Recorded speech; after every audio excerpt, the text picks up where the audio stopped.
వివేకానంద కేంద్రం గురించి ఒక 5 నిమిషాలు మీకు పరిచయం చేస్తాను. అట్లాగే వివేకానంద కేంద్రం చేస్తున్నటువంటి కార్యక్రమాల గురించి అవగాహన విషయాన్ని చెప్పడం మా బాధ్యత కాబట్టి ఆ ప్రయత్నం చేస్తాను. ఇలా చాలామంది తెలుసు, కన్యాకుమారిలో వివేకానంద రామ్ మెమోరియల్ అనే ఒక కట్టడం ఉన్నది. వివేకానంద శిలాస్మారకం అంటారు తెలుగులో అయితే, ఇంగ్లీష్లో రామ్ మెమోరియల్ అంటారు. చాలామంది టూరిస్టులుగా వెళ్ళి అక్కడ చూసింటారు కూడా. కన్యాకుమారికి తీర్థయాత్రలో వెళ్తూ కన్యాకుమారికి కూడా వెళ్ళి అక్కడ రామ్ మెమోరియల్ చూసి ఉంటారు. అది నిజానికి సముద్రం మధ్యలో, అంటే ఒడ్డు నుంచి దాదాపు 1/2 కిలోమీటర్ లోపల సముద్రంలో ఉంటుంది. ఒక పెద్ద శిల పైన దాన్ని నిర్మించడం జరిగింది.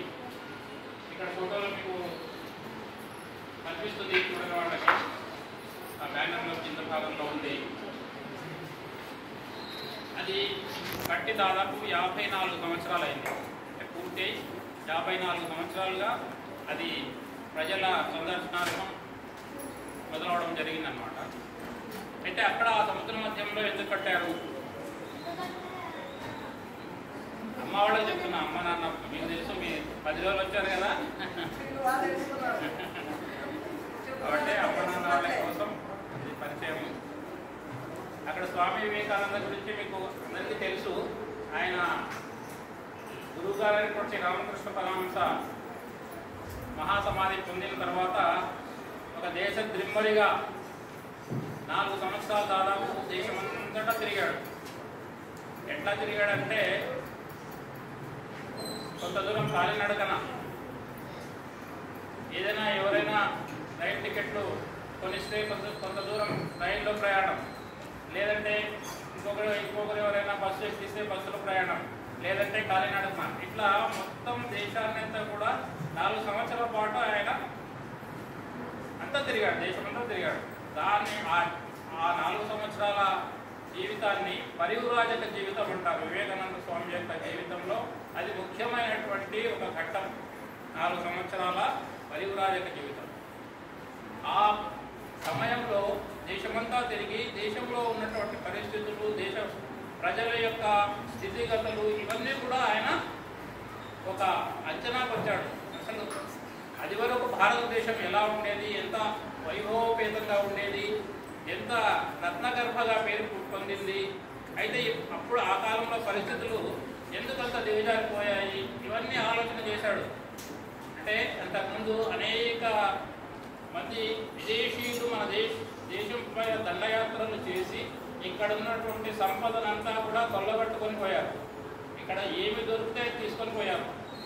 బ్రిటిష్ వాళ్ళు మొదలుకొని, అంతకుముందు ఉన్నటువంటి మొఘల్స్ మొదలుకొని చాలామంది కూడా ఈ దేశం పైన దండయాత్రలు చేసి ఇక్కడ పరిపాలన చేయడమే కాదు, ఇక్కడ ఉన్నటువంటి ధన సంపదనంతా కొల్లగొట్టుకొని వాళ్ళ దేశానికి తీసుకెళ్ళారు. కాబట్టి ఈ దేశాన్ని పేద దేశంగా మార్చి వెళ్ళారు. ఈ ప్రజలు ఒక బానిస మనస్తత్వంతోనే పెరుగుతున్నారు ఆ సమయంలో.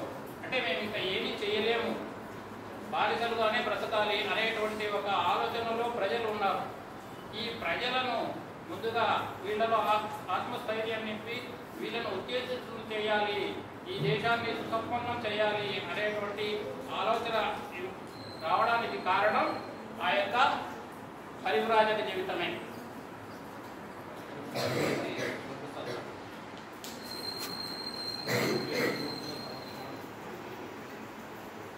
అలా ఆలోచించి ఆయన ఆ పరివ్రాజక జీవితం చివరలో కన్యాకుమారి చేరడం జరిగింది. కన్యాకుమారి వెళ్ళిన తర్వాత అక్కడ ఉన్నటువంటి మాతా కన్యకా పరమేశ్వరి ఆ ఆలయంలో దర్శనం చేసుకొని సముద్రం ఒడ్డు నుంచి అలా చూస్తూ ఉంటే ఆ సముద్ర మధ్యంలో ఒక పెద్ద రాతి కొండ లాంటిది కనపడింది. ఆ రాతి కొండను గురించి అక్కడ ఉన్నటువంటి స్థానికులు, ఆ మందిరంలో ఉన్న పూజారులు చెప్పడం జరిగింది. అక్కడ మాతా కన్యాకా పరమేశ్వరి దేవి అక్కడ తపస్సు చేసింది. ఆ యొక్క శిల పైన ఒంటికాల పైన తపస్సు చేసింది, పరమశివుని కోసం తపస్సు చేసింది. కాబట్టి అక్కడ ఆ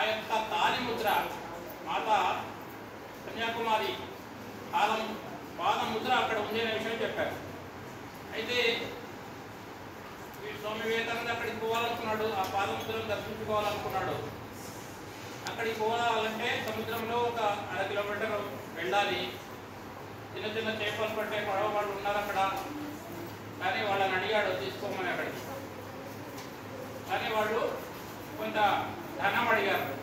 అంటే ఆ కాలంలో రూపాయో 10 రూపాయలు ఎంతో అడిగారు. కానీ ఆయన దగ్గర అది కూడా లేదు.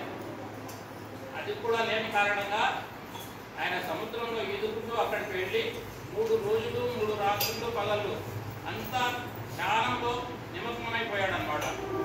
ఆ రకంగా స్వామి వివేకానంద ఆ యొక్క శిల పైన 3 రోజులు 3 రాత్రులు 3 పగళ్ళు ధ్యానంలో నిమగ్నమైపోయి ఆ తర్వాత తన యొక్క భవిష్యత్తు కార్యక్రమం ఏమిటో నిర్ణయం తీసుకున్నాడు. ఆ నిర్ణయం తీసుకున్న తర్వాతనే అమెరికా వెళ్ళి చికాగో వెళ్ళి అక్కడ మన భారతీయ సంస్కృతి సంప్రదాయాల గురించి ఒక చికాగోలోనే కాదు అమెరికాతో పాటు ఆసియా ఖండంలోనూ అన్ని దేశాలు చాలా దేశాల్లో వెళ్ళి 4 సంవత్సరాల పాటు ఆ దేశాల్లో తిరుగుతూ ప్రచారం చేశాడు భారతీయ సంస్కృతి సంప్రదాయాలు. అందుకే స్వామి వివేకానంద మొట్టమొదటిగా ఈ యొక్క సంస్కృతిని విదేశాలకు తీసుకెళ్ళినటువంటి మొదటి వ్యక్తి స్వామి వివేకానంద. అందుకే భారతీయులందరూ కూడా స్వామి వివేకానందకు రుణపడి ఉన్నారు. ఆ రకంగా స్వామీజీకి ఆ యొక్క శిలతో సంబంధం ఏర్పడిన కారణంగా 1963 సంవత్సరం స్వామీజీ యొక్క 100వ జయంతి ఉత్సవాలు జరుపుతున్న సందర్భంగా అక్కడ ఒక చిన్న స్మారకం కట్టాలనే ఆలోచనతో ఒక ప్రయత్నం చేశారు. అయితే దానికి ఎన్నో అవాంతరాలు ఏర్పడ్డాయి. దాని గురించి ఒక పెద్ద శిలాస్మారక కథ అని పెద్ద పుస్తకం ఉన్నది. ఆ పుస్తకం చదివితే కానీ డీటెయిల్గా తెలియదు. మీకు బ్రీఫ్గా కొంత మాత్రమే చెప్పగలుగుతున్నాను. కాబట్టి ఆ యొక్క కమిటీ కారణంగా దానికి వచ్చిన అవాంతరాలు అన్ని రకరకాలను అధిగమించి ఏకనాథ్ రనడే అనేటువంటి వ్యక్తి అక్కడ ఉన్నటువంటి ప్రభుత్వంలో ఉన్న వ్యక్తి ఏకనాథ్ రనడే అక్కడ ఆ యొక్క శిలాస్మారకాన్ని 1970లో 64లో మొదలుపెట్టి 70కి పూర్తి చేశారు. ఆ తర్వాత ఏకనాథ్ రనడే గారు కేవలం అక్కడ శిలాస్మారకం ఉంటే సరిపోదు, దానికి సంబంధించి వివేకానందని ఆశయాలు ఇక్కడ ప్రచారం చేసి వాటిని భారతీయుల్లో ఎక్కువ భాగం ఆయన ఆశయ సాధన కోసం పనిచేసేటువంటి ఒక సంస్థ కావాలి, కొందరు కార్యకర్తలు కావాలి అనేటువంటి ఉద్దేశంతో వివేకానంద కేంద్ర అనేటువంటి సంస్థను 1972లో స్థాపించడం జరిగింది. దాదాపు 52 సంవత్సరాలుగా ఈ యొక్క దేశంలో వివేకానంద కేంద్రం పనిచేస్తుంది. అయితే మొదట్లో ఈ నార్త్ ఈస్ట్ స్టేట్స్ అంటాం, అంటే అస్సాం, అరుణాచల్ ప్రదేశ్, మేఘాలయ అటువంటి అక్కడ పని మొదలుపెట్టింది వివేకానంద కేంద్రం. ఆ తర్వాతనే నెమ్మదిగా ఇతర ప్రదేశాలకు ఇతర రాష్ట్రాలకు మొదలుపెట్టడం జరిగింది పని. ఆ రకంగా మనం కర్నూలులో కూడా వివేకానంద కేంద్ర యొక్క ఒక శాఖను ఒక 6-7 సంవత్సరాలుగా మనం కొన్ని కార్యక్రమాలు నిర్వహించుకుంటున్నాము. అయితే వివేకానంద కేంద్ర ముఖ్య ఉద్దేశం ఏంటంటే స్వామి వివేకానంద యొక్క ఆశయం మ్యాన్ మేకింగ్ నేషన్ బిల్డింగ్ అంటారు ఇంగ్లీష్లో. అంటే వ్యక్తి నిర్మాణం ద్వారా జాతి నిర్మాణం లేదా దేశ నిర్మాణం. వ్యక్తులను సరైన వాళ్ళుగా మనం తీర్చిదిద్దితే దేశ భవిష్యత్తు తనతో తానే బాగుపడుతుంది అన్నమాట. కాబట్టి వ్యక్తుల్లో మనము వారి యొక్క మంచి లక్షణాలను, మంచి గుణాలను సౌశల్యవంతంగా నిజాయితీ పనులుగా తయారు చేసేటువంటి ఒక కార్యక్రమం చేపట్టి ఈ వ్యక్తుల నిర్మాణం ద్వారానే దేశ నిర్మాణం చేయాలి అనేటువంటి స్వామీజీ యొక్క ఆ ఆశయాన్ని మనం అమలు చేయడం కోసమే రకరకాల కార్యక్రమాల ద్వారా వివేకానంద కేంద్ర ప్రయత్నం చేస్తూ ఉన్నది. అందులో భాగంగా పిల్లలకు 15 ఏళ్లలోపు పిల్లలకి వారానికి ఒకసారి సంస్కార వర్గ అనే పేరుతో పిల్లలకు ఆటలు, పాటలు, శ్లోకాలు ఇవన్నీ నేర్పిస్తూ వారానికి 1 గంటన్నర పాటు ఆ యొక్క పిల్లల కోసం ఒక కార్యక్రమం సంస్కార వర్గ అనేటువంటి కార్యక్రమాన్ని నిర్దేశించుకొని పనిచేస్తుంది.